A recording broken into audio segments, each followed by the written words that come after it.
Good everyone, I'm IrishAnimeFan, and this is the second video in a weekly series I'm doing where I review gay anime short films to celebrate Pride Month this year. If you haven't seen the first video, it'll be linked to the end card, so please stick around for that.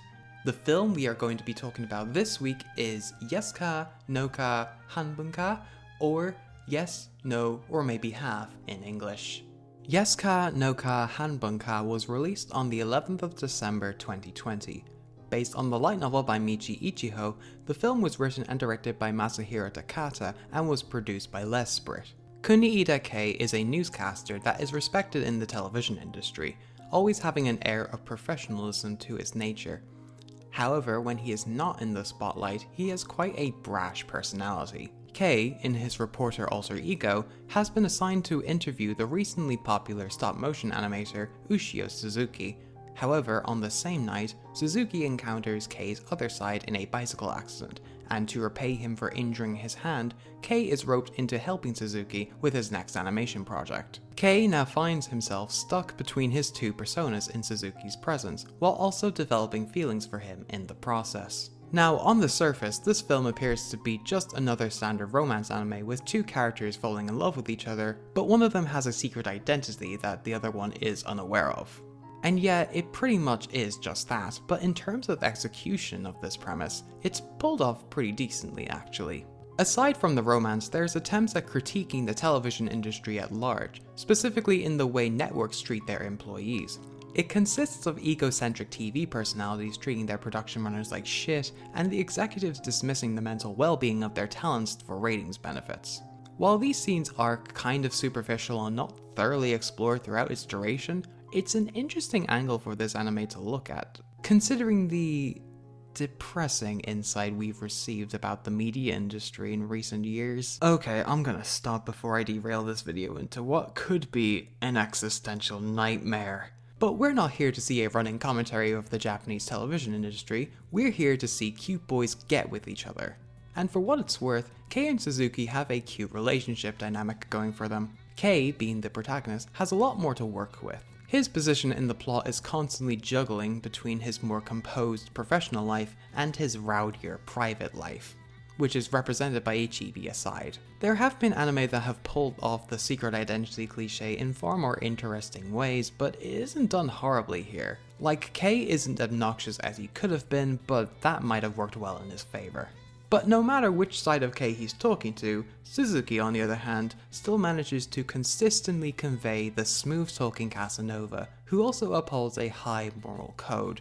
As a character, he doesn't leave that big of an impression. Apart from one scene, but we'll cross that bridge when we come to it. Even though I really don't want to. But to fill the role of someone to push Kei forward to be more honest with himself, he does a fine enough job with that material. I also find it hilarious that Suzuki, being openly bisexual, was a noteworthy thing to put on his CV.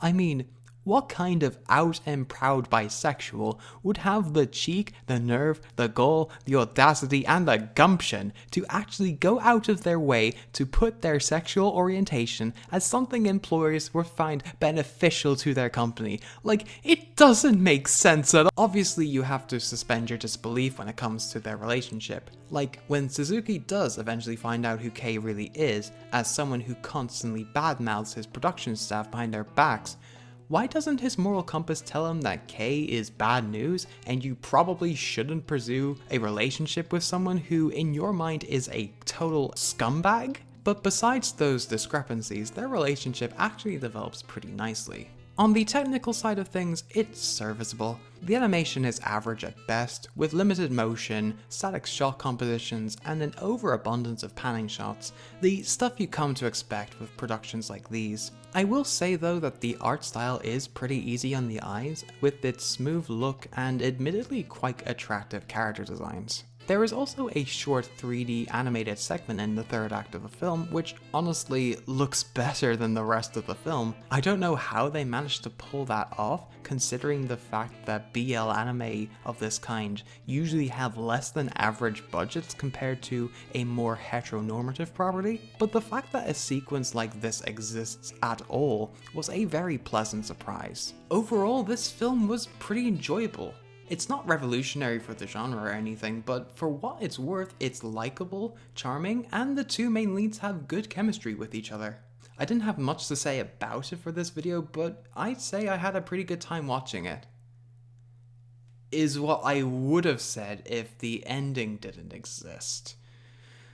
So, like with the last video, I have to remind you that there is a sex scene present in the film, and all the warnings I said about that sex scene do apply here as well.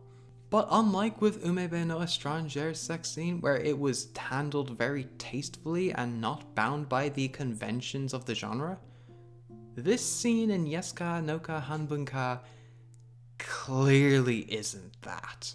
It does enforce the whole seme-uke roles, and the advances made by Suzuki were non-consensual. You could clearly hear Kei say no multiple times and you still decided to. Oh god, it's a mess!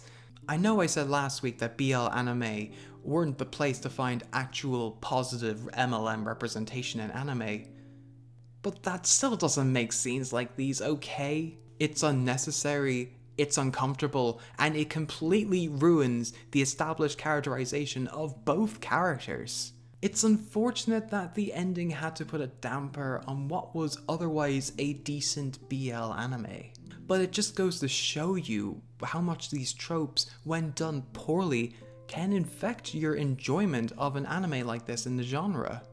In any case, I'm just tired of seeing problematic scenes like these in BL and have them treated like it's part of every gay MLM relationship when it definitely isn't. I definitely don't want to be a downer when it comes to a genre like this, because it has made attempts in recent years to be more LGBTQ+ inclusive. But it's obvious that old habits do die hard. I know some fans will be able to look past this scene and be able to focus on what this anime did right instead, which it does do in all fairness. But it's a pretty big deal breaker for me. If you do plan on watching this film and are sensitive to scenes like these, then I recommend that you cut the film off at around the 45-minute mark to get the best experience. But if that's my recommendation to you, then that's really telling. I give Yesuka no ka Hanbun ka a 5 out of 10.